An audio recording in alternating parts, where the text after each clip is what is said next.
కంచె గచ్చిబౌలి భూముల వ్యవహారంలో బీఆర్ఎస్ నేతలు కృషాంక్, దిలీప్ బుధవారం గచ్చిబౌలి పోలీస్ స్టేషన్ ఎదుట హాజరయ్యారు. దర్యాప్తు అధికారులు ఇద్దరిని సుదీర్ఘంగా ప్రశ్నించారు.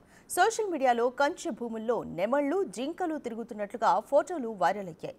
ఆర్టిఫిషియల్ ఇంటెలిజెన్స్ సహాయంతో తయారు చేసిన ఈ ఫొటోస్ను బీఆర్ఎస్ సోషల్ మీడియా విభాగానికి చెందిన కృషాంక్, దిలీప్లు వైరల్ చేసినట్లు పోలీసులు గుర్తించారు.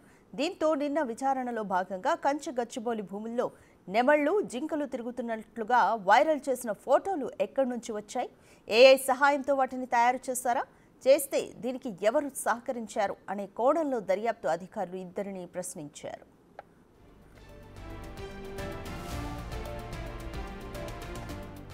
పోలీసులకు జవాబుగా తాము ఎలాంటి ఫేక్ ఫోటోలు, వీడియోలు పెట్టలేదని కృషాంక్, దిలీప్ చెప్పినట్లుగా తెలిసింది. హైదరాబాద్ సెంట్రల్ వర్సిటీ విద్యార్థులు కొందరు తమకు పంపించారని తెలిపారు. ఆ ఫోటోలనే తాము సోషల్ మీడియాలో పోస్ట్ చేశామని చెప్పుకొచ్చారు. ఫేక్ ఫోటోలు, వీడియోలను సెలబ్రిటీలకు పంపించారా అని ప్రశ్నించారు. 14న విచారణకు కృషాంక్, కొణతం దిలీప్ని మరోసారి అందుబాటులో ఉండాలన్నారు. మరోవైపు కావాలనే తమపై తప్పుడు కేసులు పెట్టారని చెప్పుకొచ్చారు. ఎన్ని కేసులు పెట్టినా ప్రజల పక్షాన పోరాడతామన్నారు బీఆర్ఎస్ నేతలు.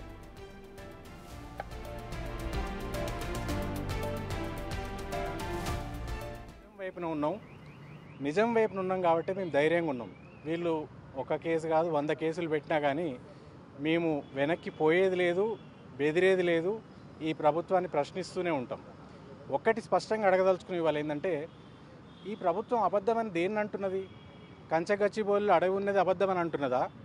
కంచెగచ్చిబౌలి అడవిలో నెమళ్ళు, లేళ్లు, ఇతర జంతువులు ఉన్నది అబద్ధమని అంటున్నారా? దాని మీదకి 3 రోజులు సెలవులు ఉన్నప్పుడు బుల్డోజర్లు పంపిన విషయం అబద్ధమా? ఆ బుల్డోజర్లకు విద్యార్థులు, హెచ్సియు విద్యార్థులు అడ్డం నిలబడ్డమాట వాస్తవమా అబద్ధమా? వాళ్ళ మీద లాఠీచార్జ్ చేసి వాళ్ళని అరెస్ట్ చేసి ఆ అడవిని ధ్వంసం చేసిన మాట వాస్తవమా అబద్ధమా?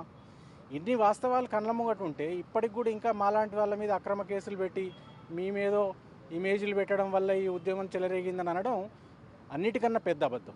ఇంకో విషయం కూడా చెప్పదలుచుకున్నాం ఏంటంటే, దేశంలో అత్యున్నత సుప్రీంకోర్టు ఈ ప్రభుత్వానికి తలంటినా కానీ ఇంకా బుద్ధి రావడం లేదు.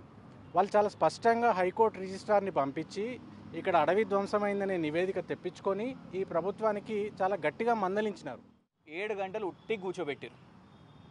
చాలామంది కూడా ఏదో చాలా ప్రశ్నలు వచ్చేసినాయి, ఇదైనా అదైనా అనుకుంటారు. 7 గంటలు ఏ ప్రశ్నలు అడగలే. తర్వాత పైనుంచి ఒక క్వశ్చన్ పేపర్ వచ్చింది. ఒక క్వశ్చన్ పేపర్లో 25 ప్రశ్నలు, ఇంకో క్వశ్చన్ పేపర్లో 22 ప్రశ్నలు, ఇంకో క్వశ్చన్ పేపర్లో 20 ప్రశ్నలు. 3 ఇన్వెస్టిగేటింగ్ ఆఫీసర్లు. పాపం వాళ్ళు ఏం చేస్తారు అంటే, వాళ్ళ డైరెక్షన్ ఇంకా వేరే వైపు ఉండే, ఎట్లా కేటీఆర్ గారిని లాగుదామా, కేసీఆర్ గారిని లాగుదామా అని. ఎవరైనా మీకు పంపించిర్రా అంటే చెప్పినాం.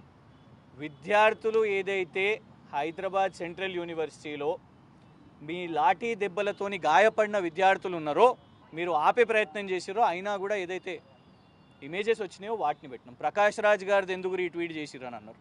రీట్వీట్ చేయడం కూడా ఇవాళ నేరం అయిపోయింది.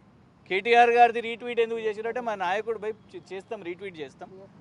మీ పోలీస్ డిపార్ట్మెంట్ ఏదన్నా ఎప్పుడన్నా మంచి పనులు చేస్తే అవి కూడా రీట్వీట్ చేస్తాం. అది కూడా నేరం అవుతుందా? అయింది రీట్వీట్ చేయడం కూడా నేరం అవుతుందా అని అన్నప్పుడు మొబైల్ ఫోన్ కావాలి అని అంటారు. మొబైల్ ఫోన్ లేదు అని అంటే ఇంటికి సోదాలు పంపిస్తాము అని అంటారు, సెర్చ్ ఆపరేషన్స్ చేస్తాం. మరి నోటీస్ ఎక్కడిది అని అంటే, ఇలా అడిగినాం సుప్రీంకోర్టు ప్రకారంగా. ఇలా మేము ఒకటే చట్టబద్ధంగా నిన్న గౌరవ కోర్టుకి, ఇన్ఫ్యాక్ట్ దానికంటే ముందు కూడా వాళ్ళు ఫోన్ చేసిన అర్ధ గంటకే నోటీసులు తీసుకున్నాం. వాళ్ళు పిలవగానే ఇవాళ హాజరైనాం, ఓపిక్గా కూర్చున్నాం, వీడియో రికార్డింగ్లు చేసిర్రు. మరి కాంగ్రెస్ వాళ్ళ సోషల్ మీడియా వాళ్ళ వీడియోలు తీసుకుంటారా మాకు తెలియదు, కానీ 3 ఇన్వెస్టిగేటింగ్ ఆఫీసర్లు అడిగిన ప్రశ్నలకు ఓపికగా కోఆపరేట్ చేసుకుంటూ ప్రతి ఒక్కదానికి కూడా సమాధానం చెప్పినాం.